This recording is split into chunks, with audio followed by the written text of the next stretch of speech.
Hola a todas, bienvenidas al podcast de Psicólogas para Psicólogas, un podcast de EUNIP, la Escuela Universitaria de Psicoterapia Integradora.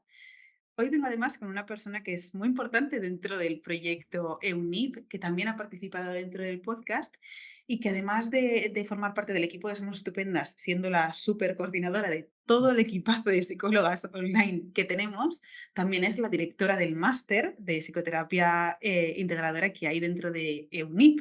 En fin, que está en todos los saraos y desempeñando papeles súper importantes, así que seguro que si estáis dentro de UNIP ya la conocéis y hoy además tenéis la suerte también de poder escucharla hablando de algo que me parece súper interesante. Así que bienvenida, Mónica, ¿cómo estás? Pues con esta presentación yo ya no sé, yo ya me has puesto colorada, yo ya me doy por satisfecha, es como, Dios mío, cuánta responsabilidad, pero bueno, en general un placer estar aquí, ya lo sabes. Sabes que siempre tengo esa pequeña resistencia que me da un poquito de cosa salir grabada y demás, pero luego cuando me invitáis no sé decir que no, no sé decir que no y ojalá pueda aportar un granito de arena. Bueno, seguro que sí. Además, dentro de lo que vamos a hablar, que ahora lo presento, siento que hay como podcast en los que yo puedo aportar y otros episodios del podcast en los que yo voy a aprender. Y este es uno de los segundos en los que yo me siento y te escucho y aprendo, ¿no? Y este tema es el proceso de colusión entre paciente y psicóloga o psicólogo. Puede ser que os suene o puede ser que no el nombre, pero estoy segura de que ese proceso que ahora vamos a explicar, seguro que os resuena o que incluso lo habéis o lo estáis viviendo como compañeras de profesión. Así que bueno, vamos a darle voz o nombre al menos a este tema. Y yo para empezar, como siempre por el principio, Mónica, empezaría por qué es esto, ¿no? ¿Qué es el proceso de colusión dentro de ese escenario del acompañamiento terapéutico? Ujú. Vale, vamos a ver. Cuando nosotros nos relacionamos, esto es más amplio, ¿vale? Que simplemente dentro del proceso ¿Eh? terapéutico. Entonces, cuando nosotros nos relacionamos con otro, y esto viene un poco de la psicología norteamericana, donde la traducción literal sería realmente colusión, aunque es verdad que colusión en castellano es un poco distinto porque es como el acuerdo entre dos personas para perjudicar a un tercero, ¿vale? Entonces sería una traducción un poquito libre del término o la aplicación que podríamos dar dentro del proceso terapéutico. La colusión es una de las formas de relacionarnos dentro de nuestros patrones de apego y dentro de nuestras estructuras, digamos, defensivas. Cuando se juntan dos personas en una relación diádica, que puede ser una relación de pareja, una relación de amistad o una relación terapéutica, cada uno de nosotros trae una mochila, ¿vale? Y esa mochila va a encajar o no dentro de la mochila del otro, ¿vale? Se van a producir esa confluencia de patrones. Entonces, dentro de esos procesos se pueden dar distintos procesos que serían la colaboración, la colisión y la colusión. ¿Vale? La colaboración, todos más o menos la entendemos, que es cuando tu patrón de apego y mi patrón de apego encajan positivamente. La colisión sería, también lo tenemos bastante claro, cuando tu patrón de apego y el mío no encajan y chocan, es decir, tu forma de manejarte y la mía se confrontan y lo sentimos porque nos genera bastante malestar. Y la colusión sería como una trampa que se establece entre los patrones de uno y otro, donde sobre el papel las cosas van bien, pero la realidad es otra, ¿vale? Porque se activan tanto dentro de los patrones del paciente como las del terapeuta, un patrón que podría ser disfuncional, ¿vale? Y este es el que más nos engaña y el que más nos genera esa dificultad, precisamente porque sobre el papel parece que todo funciona, ¿vale? Creo que esto a nivel teórico, que lo podemos entender, es mucho más fácil con un ejemplo práctico. ¿Vale? Imaginamos que viene una paciente a consulta y esta paciente, una de las cosas que nos dice es que tiene relaciones complicadas y muchos conflictos en sus relaciones y que nadie le entiende, ¿vale? Y esto confluye con nuestro deseo o interés a nivel egoico de comprender a nuestros pacientes. Nosotras somos súper comprensivas y nosotras entendemos a esta paciente completamente. ¿Vale? Entonces, hasta ahí ya nos ha tocado un poquito la fibra de estas dificultades que a veces podemos presentar las psicólogas. ¿Qué pasa? Que a raíz de las sesiones nosotras vamos viendo que esta paciente hay cosas de las que hace o cosas de las que nos dice que parece que ella misma o el mismo, me daría igual un hombre, están alimentando los conflictos que se presentan. ¿Vale? Entonces nosotros llegamos a la sesión y tenemos que confrontar esto. ¿Vale? Cuando nosotros lo planteamos encima de la mesa en sesión, la paciente lo que hace es activar su defensa y empieza a decirnos que es que nosotras tampoco la comprendemos. Que siempre le pasa lo mismo, que nadie la comprende, que etcétera, etcétera. Y nosotras, en lugar de trabajarlo, como nos ha tocado esa fibra nuestra en la que pensamos que comprendemos a todo el mundo, cogeríamos y bajaríamos la guardia y diríamos, no, no, no, no te preocupes, yo sí te entiendo, quiero entenderte. Y de alguna manera hemos colusionado porque la paciente ha conseguido tocarnos en nuestra defensa y nosotras hemos echado para atrás, hemos reculado y hemos metido nuestro patrón disfuncional dentro del proceso terapéutico. Y entonces ya no la confrontamos a la paciente, porque nosotros la entendemos. Entonces, claro, sobre el papel, si alguien nos preguntase, nosotros con esta paciente estamos súper bien, trabajamos muchas cosas y la comprendemos mucho.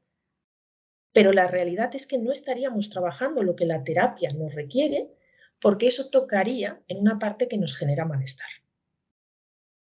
¿Vale? Entonces, desde ahí es donde estaríamos colusionando. Pero esta psicóloga, si le preguntamos, ella nos diría que todo va muy bien en el proceso, que hay mucho vínculo terapéutico y muchas cosas que podemos defender, porque es una de las cosas que nos suelen tocar, la parte del vínculo. El vínculo lo consideramos imprescindible y lo es, pero ese vínculo puede también ser complicado si no sabemos trabajar lo que está sucediendo. Entonces, cuando un paciente nos confronta directamente y nos despiertan nuestras defensas, digamos, de alerta, entendemos que estamos colisionando y esos pacientes nos generan malestar. Pero cuando estamos colisionando, nosotras podemos sentir que está todo bien, que está funcionando y que estamos avanzando mucho. Pero no es cierto, porque lo estamos haciendo desde nuestras defensas más egoicas y no tanto desde el patrón necesario dentro del proceso de terapia. No sé si así más o menos se entiende bien el Sí, concepto. desde el ejemplo queda mucho más claro, definitivamente, y me parece súper interesante. También pienso qué fácil que pase desapercibido, ¿no? Porque esa dinámica diádica que se ha creado es muy aplaudida, ¿no? Desde el punto de vista desde el punto de vista terapéutico hay un buen clima. Yo como terapeuta, al parecer, puedo sentirme bien, puedo sentirme empática, puedo sentir que la otra persona también está contenta conmigo porque se está sintiendo escuchada. He sabido sortear esa dificultad que ha podido surgir dentro del proceso de terapia, y mi paciente también está bien, ¿no? Porque está sintiéndose eso, acompañada, ¿no? Entonces, qué fácil que pase desapercibido este patrón o esta dinámica que se ha creado. Entonces, claro, no sé si esto también es fácil, ¿no? Que pase desapercibido, pero a mi parecer digo, claro, ¿de qué forma identificar que este patrón se está desarrollando? Uh-huh. A ver, yo ahí te diría que claro que es fácil que pase desapercibido porque la colusión se parece mucho a la colaboración. Lo que pasa es que no están haciendo del mismo origen. Entonces, claro, sobre el papel el vínculo terapéutico es muy importante, pero claro, si nosotros nos planteamos y ponemos sobre la mesa, ¿de verdad estamos trabajando en pos del paciente? ¿De verdad está avanzando el proceso terapéutico? ¿De verdad estamos siendo capaces de señalar aquellas discordancias o aquellas cosas que nos encontramos? Nos encontramos con que a veces queremos hacer algo, pero lo dejamos para otro día por si le molesta al paciente, que no se trata de que tengamos que molestar o confrontar al paciente constantemente, pero claro, pasa muy desapercibida porque se parece a la colaboración y porque en pos de ese vínculo terapéutico nosotras a veces sentimos que todo vale, como si fuera casi una relación amorosa, como si fuéramos Romeo y Julieta. Entonces es como, estamos equivocándonos si pensamos que el vínculo terapéutico trabaja para eso. Es decir, el fin del vínculo terapéutico es trabajar al máximo la autonomía del paciente y la independencia del paciente de la figura del terapeuta. Lo que nos puede pasar o nos debería pasar y sería bueno es que nosotros seamos totalmente prescindibles en su vida. Ujú. Pero cuando nosotros queremos sentir, y ahí nos toca esa parte que siempre dice nuestra compañera June de narcicóloga, que nos manejamos entre el síndrome del impostor y la narcicóloga, claro, cuando yo me gusta sentir que yo soy importante en la vida del paciente y el paciente me lo refiere a veces, jo, muchísimas gracias, sin ti no lo conseguiría, no es cierto. Lo podría conseguir con otras profesionales seguramente e incluso con algunas mejor que conmigo.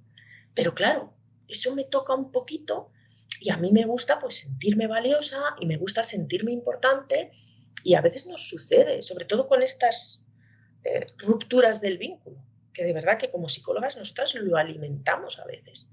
Que el paciente nos dice, no, yo es que si no es contigo no podría estar bien. No, no es cierto. Y si nosotras pensamos eso o creemos eso en un momento dado, sería bueno que nos revisáramos mucho, porque eso es una parte egoica nuestra, porque no nos gusta de alguna manera aceptar o admitir que seguramente haya profesionales que lo hagan 1000 veces mejor, porque nosotras estamos ahí a tope y somos súper empáticas y súper cercanas. Entonces, sí, la colusión se disimula mucho y se puede incluso hasta defender como lo terapéutico o lo sano. Ujú. Sí, como una forma de trabajo, ¿no? Como mi forma de trabajo, mi forma de acompañar es desde este lugar amable, empático, desde este respeto siempre hacia todo lo que surja dentro de sesión, ¿no? Siento que puede estar súper fusionado también a ese lugar identitario, ¿no? Y profesional, como si fuera una elección, cuando realmente en este caso puede no estar siéndolo. Ujú. Claro, pero todas esas cosas que dices de ser empático, escuchar, se tienen que dar en la Claro. colaboración también.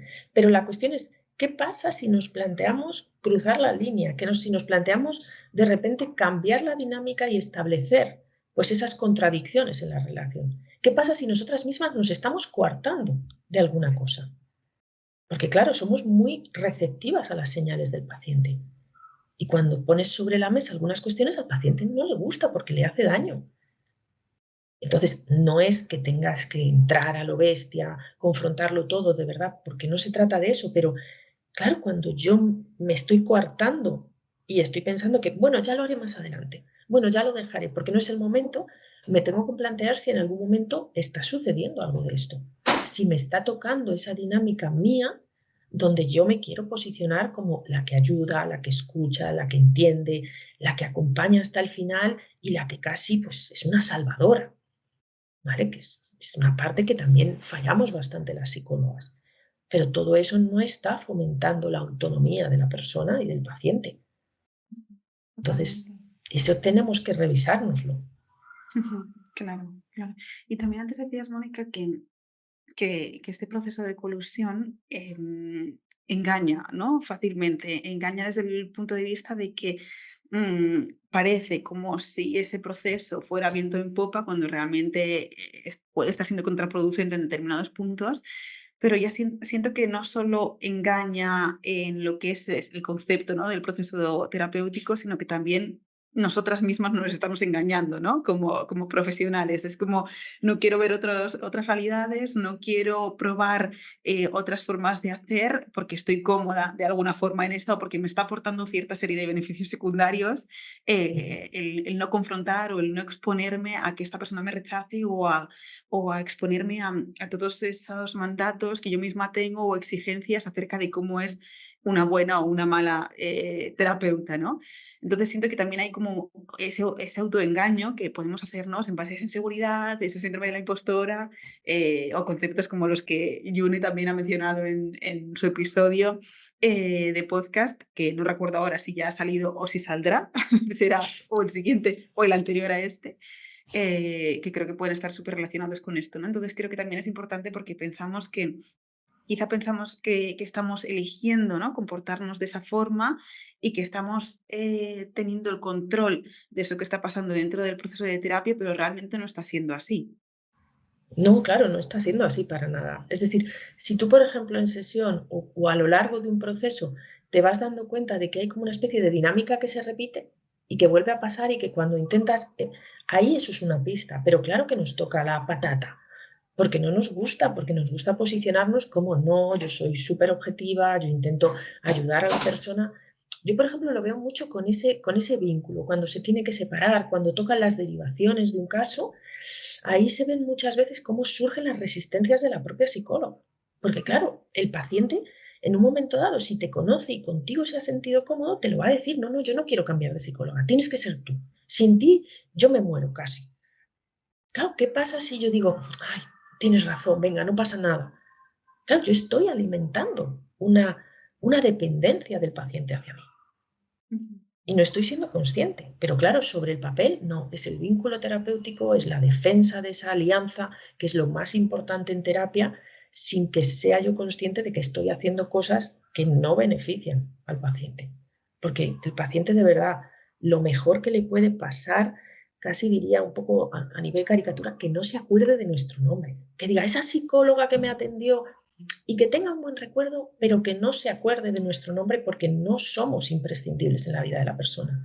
Y la persona puede sentirlo en un momento dado si no ha tenido relaciones positivas. Pero claro, es que es una relación enmarcada en un proceso. No somos sus amigos, no somos esa persona que va a estar ahí siempre. Y si nosotras alimentamos eso, estamos quitándole al paciente recursos. Y efectivamente, alimentando nuestro ego de qué importantes, qué buenas somos, y cosas así que, oye, es satisfactorio, pero también hay que tener cuidado de no pensar que eso significa que tengo que fustigarme en el lado contrario de soy una impostora ni nada por el estilo, pero es importante que nos exijamos una revisión de los procesos que estamos llevando, que miremos cómo estamos participando nosotros en crear ciertas dinámicas, porque el paciente las va a creer, o sea, las va a traer a consulta, cuando hablamos de esa transferencia y contratransferencia. Entonces, Ujú. tendría que ver un poco con ese proceso. Ya.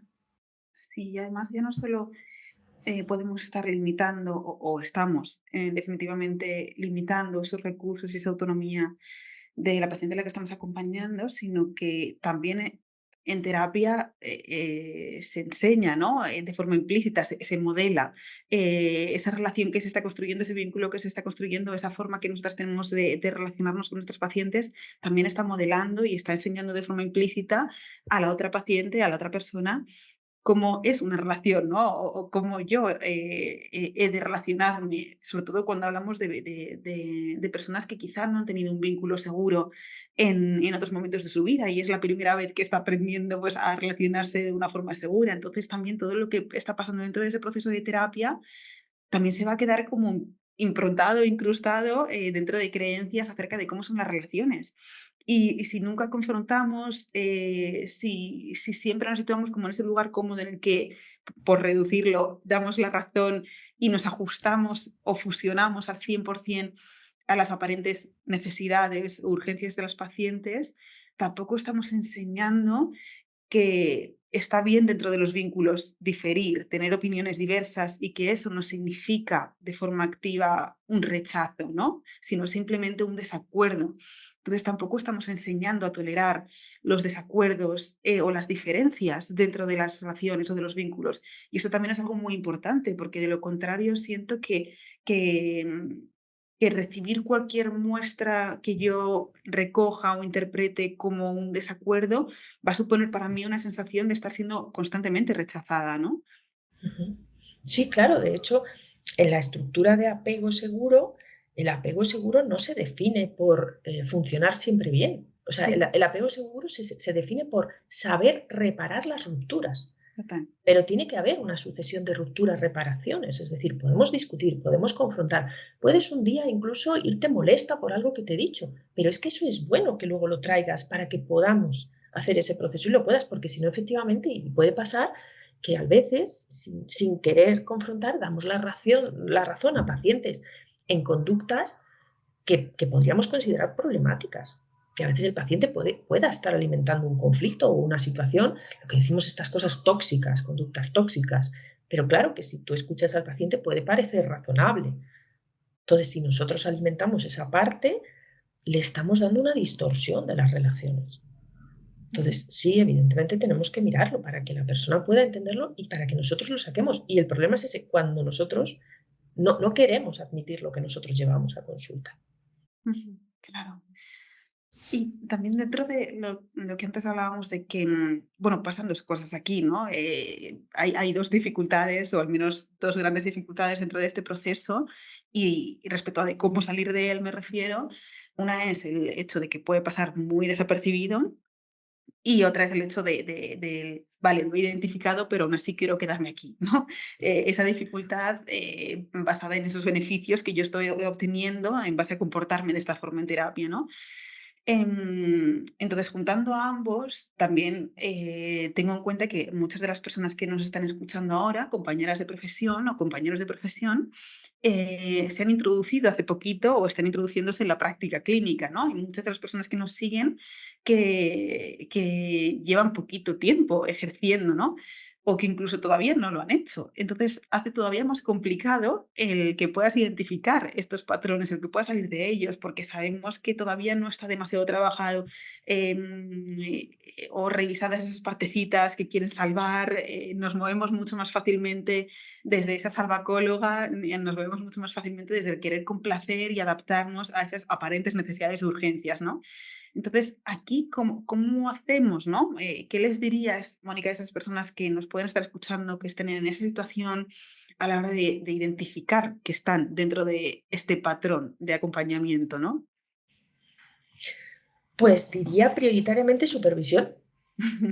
O sea, creo que supervisar y sacar lo que está pasando con otra persona que sea más experta y que pueda coger esas dinámicas o las pueda escuchar y de alguna manera reflejarlas es muy importante. Y luego a mí una cosa que me gusta mucho siempre es pensar a nivel personal qué pacientes no me gustan nada y qué pacientes me encantan. Porque eso va a decir algo de mí también. Es decir, al final, evidentemente, ojalá todas las personas que empiezan y los psicólogos, yo creo que casi debería ser imprescindible o obligatorio el hacer un propio proceso, el conocer tus propias dificultades, para no caer ni en ese rol de salvadora, ni en esa parte narcisista, ni en esa parte de síndrome de impostor y de no valgo nada. Es decir, es un proceso de aprendizaje, pero sí conocerte bien. ¿Qué te pasa cuando un paciente te agradece mucho? ¿Qué pasa cuando un paciente te dice algo que no le gusta o te confronta un poco? ¿Qué pasa dentro de ti? Entonces es muy importante revisarse en esos procesos e ir viendo cómo tú estás participando o si hay cosas que tú evitas trabajar, no, esto lo dejamos para después. ¿Qué pasa cuando un paciente hace algo y de repente tú algo que querías, bueno, no pasa nada, lo dejamos? Es decir, ¿qué pasa cuando no eres tú la que estás guiando el baile? Ujú. Cuando el paciente, porque el paciente de verdad lo va a hacer, es su forma de relacionarse con el mundo. Y nosotras también es bueno que sepamos cómo es nuestra forma de relacionarnos con el mundo. Y trabajar esa parte del vínculo, o sea, saber que el vínculo terapéutico tiene unos objetivos finales.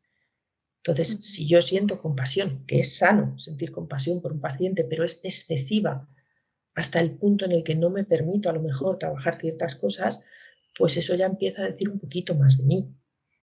Es Ujú. decir, de alguna manera es complicado, pero es como ponerte en el otro lado para ir viendo todos esos procesos e ir viendo qué cosas te tocan a ti la fibra para ir entendiendo cómo encajas. Ya.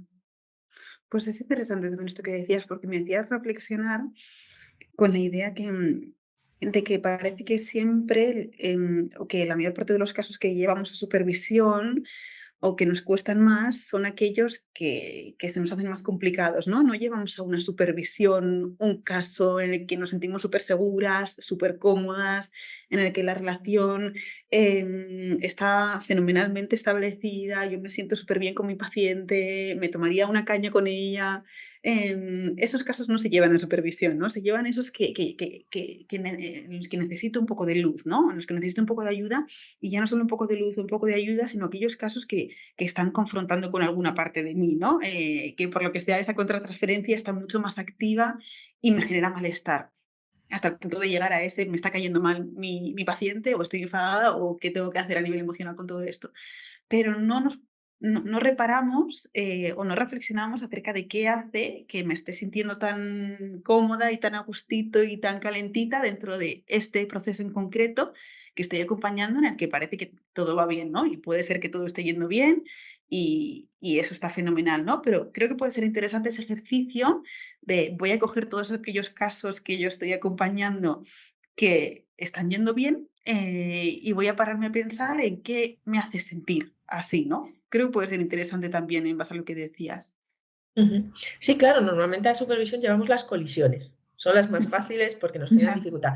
Pero lo que tú dices, cuando todo va muy bien o excesivamente bien, ahí sería bueno el plantearse qué necesidades tiene el paciente, cuáles les estoy dando, cuáles les estoy proveyendo y cuáles no. Es decir, hay cosas que me resisto o hay cosas donde yo no quiero entrar o hay cosas, este paciente que me genera.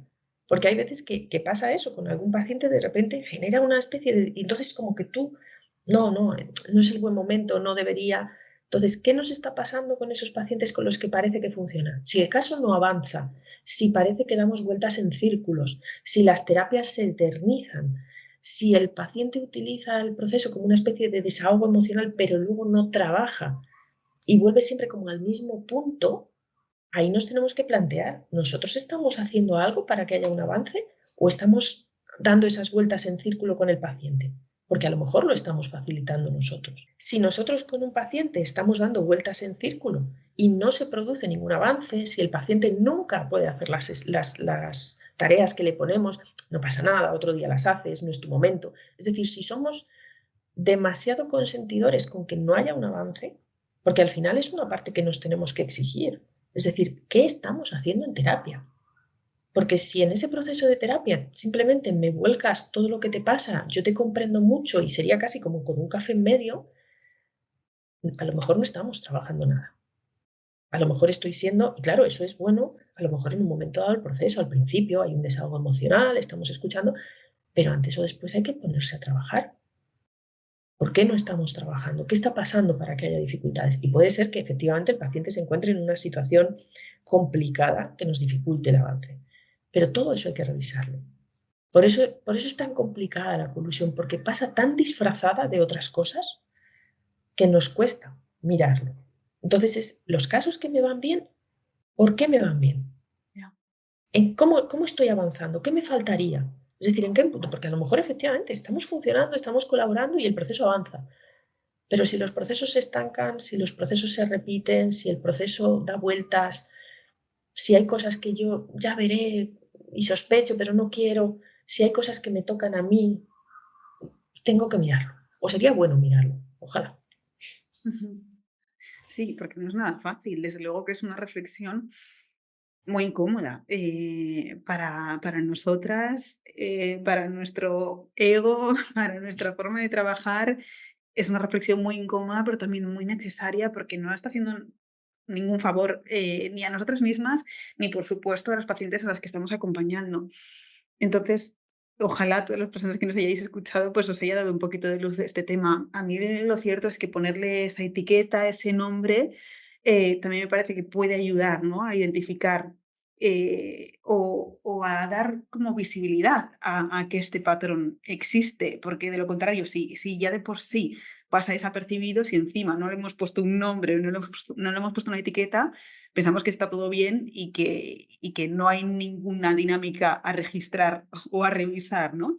Entonces creo que también el haber puesto este nombre a este episodio y haber hablado a través de unas palabras concretas acerca de esas dinámicas que se están pudiendo crear o desarrollar, también es súper positivo. Creo que es el primer paso también para poder, para que sea más fácil al menos identificar. Sí, sí, porque además es eso lo que tú mencionabas, es que pasa tan Mm, desapercibido, no lo vemos, porque además no lo queremos ver. De alguna manera no exacto. nos gusta ver esa cosa de nosotras que a lo mejor no estamos siendo tan eficaces y hay que plantearse si el vínculo terapéutico lo estamos poniendo como un escudo defensivo. Sí, totalmente. Sí, además, bueno, las pacientes están relacionándose con nosotras desde ese modo, ¿no? Y nos van a querer quizá meter en esas trampas en las que nos quieran meter, pero nosotras también nos contamos nuestro propio cuento, ¿no? Acerca de cómo estamos funcionando y nos resulta muy fácil a veces creérnoslo.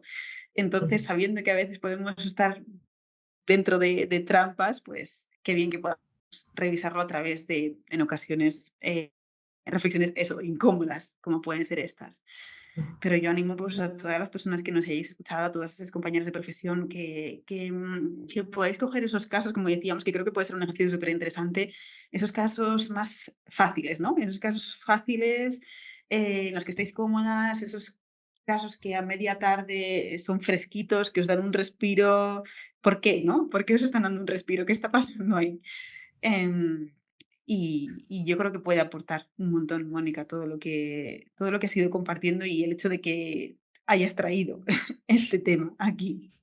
Así que Pues gracias. de nada, ojalá sea así, ojalá de verdad ayude y ya lo de verdad, lo quiero insistir, tampoco se trata de fustigarnos y pensar que lo podemos estar haciendo mal siempre, porque si no caeríamos en ese otro lado, pero es verdad que es bueno de vez en cuando esa autorreflexión y esa reflexión con supervisiones de mirar un poquito solo para asegurarnos de que estamos colaborando y no colusionando.